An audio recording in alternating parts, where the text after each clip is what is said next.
ఏర్పడినప్పటి నుంచి కూడా అనేక రకాల వైఎస్ఆర్ కాంగ్రెస్ పార్టీ శ్రేణులను, ముఖ్యంగా వైఎస్ఆర్ కాంగ్రెస్ పార్టీలో ప్రధాన భూమిక పోషించే నాయకులందరినీ కూడా టార్గెట్ చేసి అనేక విధాల ఇబ్బందులు పెడతా ఉన్నారు, అనేక రకాల కేసులు పెడతా ఉన్నారు.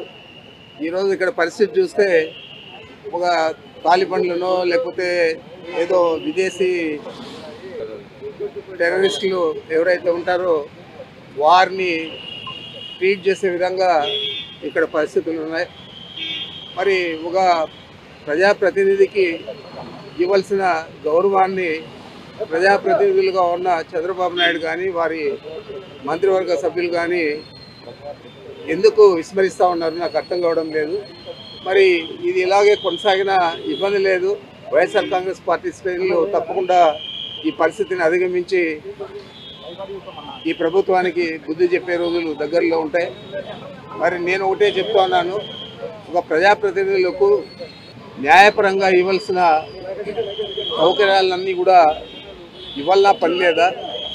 వారిని టెర్రరిస్టుల మాదిరి చూసి ఆ విధంగా మీరు వారిని ట్రీట్ చేస్తారా? ఇది మంచి పద్ధతి అని నేను అడుగుతా ఉన్నాను. ఏదేమైనా కూడా ఈ ప్రభుత్వం తీసుకునే చర్యలన్నీ కూడా మేము ఖండిస్తూ ఉన్నాం.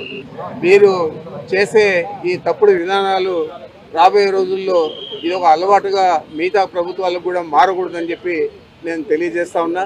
తప్పకుండా ప్రజాప్రతినిధులకు ఇవ్వాల్సిన గౌరవాన్ని, వారికి ఇవ్వాల్సిన ప్రాముఖ్యతను, వారికి కల్పించాల్సిన సదుపాయాలు కల్పించాలని పదే పదే నేను మీ ద్వారా తెలియజేస్తా ఉన్నాను.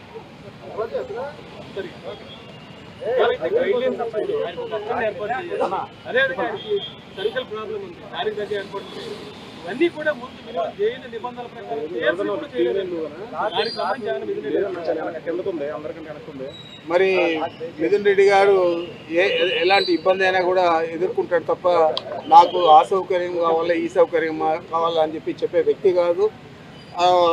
ఇప్పుడు కూడా ఆయన ఏం కూడా నాకు చెప్పలేదు. అయితే ఇక్కడ ఉన్న పరిస్థితుల దృష్ట్యా అక్కడ ప్రభుత్వం న్యాయపరంగా కల్పించిన సౌకర్యాలు కూడా అందజేసే పరిస్థితుల్లో లేదంటే ఈ ప్రభుత్వం ఏ విధంగా పనిచేస్తూ ఉందో, ఎంత ఖర్చుపూరితంగా వ్యవహారం చేస్తూ ఉందో అది మీ దృష్టికి తెస్తా ఉన్నాను. ఆయన బాగున్నాడు, సంతోషంగా ఉన్నాడు. సార్ 3 పూట్ల భోజనానికి ఇంటి భోజనానికి ఒప్పుకున్నారా? రూమ్ లో టీవీ అలాంటిది ఏం లేదు. 3 పూట్ల భోజనం లేదు. ఒక పూట భోజనానికి ప్రభుత్వం అది న్యాయస్థానం అది పర్మిషన్ ఇచ్చింది కాబట్టి ఆ విధంగా అలో చేస్తారని నేను అనుకుంటా ఉన్నాను. అయితే ఏం లేదు, ఈ రోజు ఏమన్నా చేస్తారేమో తెలియాలి. పార్లమెంట్ సెషన్ ఖచ్చితంగా చూడాల్సి ఉందని చెప్పి అందులో పొందుపరిచారు.